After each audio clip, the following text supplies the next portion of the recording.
আসসালামু আলাইকুম। Hello everyone, কেমন আছেন? আজকে সকাল সকাল উঠে গেলাম। উঠে রেডি হচ্ছি, ডিউটিতে যেতে হবে।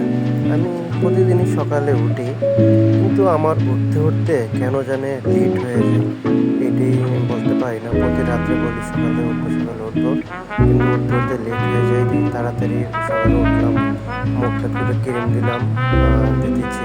তারপরে তেল চুলগুলাকে ঝাঁকানাকাভাবে চুল ঝেড়ে তেল করে ফেললাম। এখন আমার মতো রেডি হচ্ছি, প্যান্ট পরে নিলাম। এখন শার্টটা পরতেছি। আমার প্রতিদিন লেট হয়ে যায় ডিউটিতে যেতে। শার্টটা পরে কালারটা চেঞ্জ ঠিক করতেছি।